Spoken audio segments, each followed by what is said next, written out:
वाहनों को भी उसी सीवर के बहते हुए सीवर से गुजरना पड़ा। और अभी तो पेयजल का भीषण संकट आने वाला है। दिल्ली में आम आदमी पार्टी की सरकार का पाप का भुक्तभोगी हमारी पावन मथुरा वृंदावन के श्रद्धालुओं को और संतों को भी उठाना पड़ता है। वहां मां गंगा एक गंदे नाले में बदल करके जाती है। जब भी नमामि गंगे परियोजना के अंतर्गत मां यमुना की शुद्धता की बात आई, स्वच्छता की बात आई, तो अरविंद केजरीवाल एंड कंपनी ने कोई सहयोग नहीं किया। ये सहयोग नहीं करना चाहते,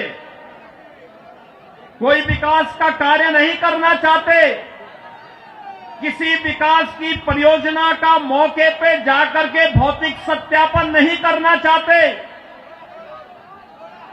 जनता को बुनियादी सुविधा मिले, उसका अधिकार प्राप्त हो, ये वे काम नहीं करना चाहते। इनका तो एक ही कार्य है, प्रातः काल होते ही सोशल मीडिया पर झूठे ट्वीट करना, झूठी फिल्मों का प्रदर्शन करना, झूठे प्रेस वक्तव्य और प्रेस वार्ता के माध्यम से केवल गुमराह करने वाले वक्तव्यों को देना।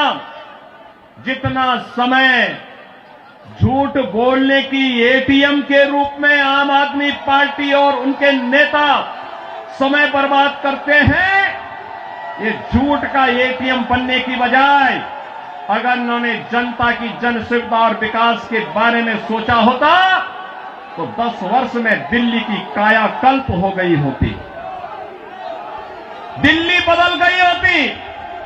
लेकिन बहन और भाइयों, दिल्ली बदलने की नहीं, इन लोगों ने दिल्ली को तो एक कूड़ा घर बना दिया है, दिल्ली को अव्यवस्था का एक अड्डा बना दिया है। आजकल मैं सुन रहा हूं अपने भाषणों में से अरविंद केजरीवाल जी बार बार उत्तर प्रदेश की चर्चा कर रहे हैं, लेकिन उनको भूलना नहीं चाहिए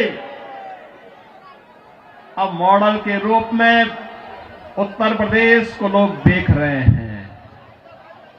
मैं पूछना चाहता हूं, दिल्ली के अंदर भी ओखला औद्योगिक क्षेत्र है और पिछले 10 वर्ष में उद्योग ना के बराबर लगे हैं, कोई सुविधा नहीं, कोई सुविधा नहीं।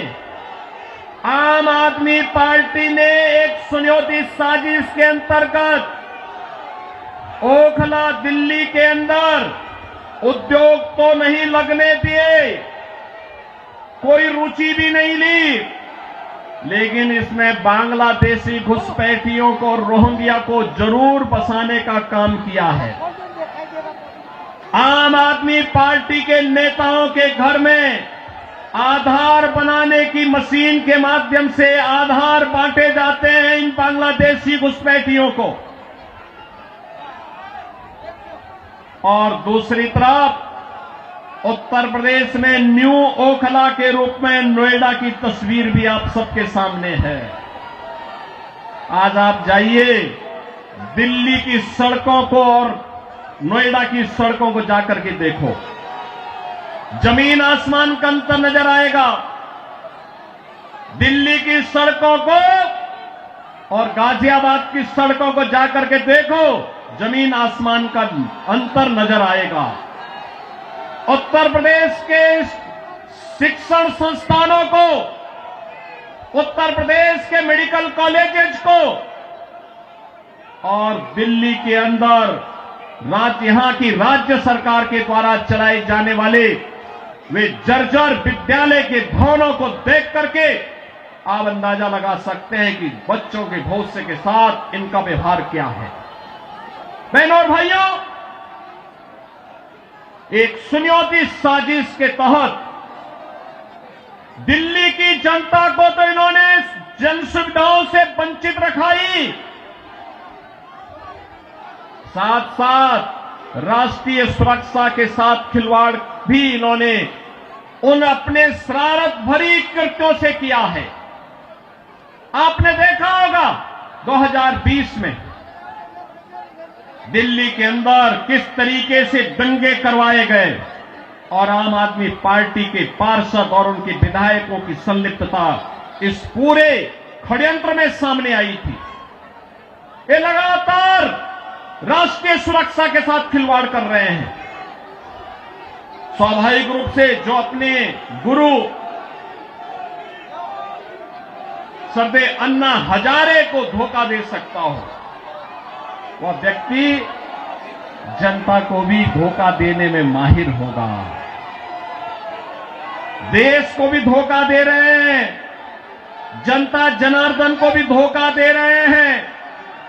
लगातार अपने वक्तव्यों के माध्यम से ऐसे ऐसे वक्तव्य जारी कर रहे हैं जिसमें अब मैं विश्वास के साथ कह सकता हूं कि दिल्ली की जनता आने वाली नहीं है। और मैं यही अनुरोध करने के लिए आया हूं। बहनों और भाइयों, मैं आपको एक बात और कहना चाहता हूं।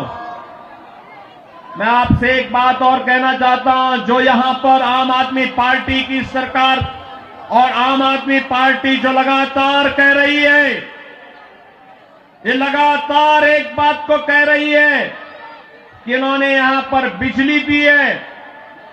बहनों और भाइयों, एनडीएमसी का क्षेत्र जहां बिजली मिलती है 24 घंटे, वह गृह मंत्रालय और शहरी विकास मंत्रालय भारत सरकार के अंतर्गत आता है।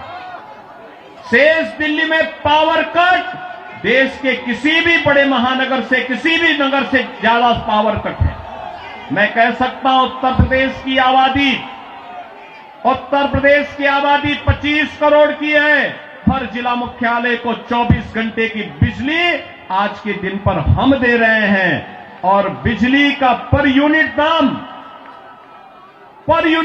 उत्तर प्रदेश में एक सामान्य उपभोक्ता के लिए अगर है तो यह 3 से 3.5 रुपए है, इससे ज्यादा नहीं है। दिल्ली में यही 9 से लेके 10 रुपया है।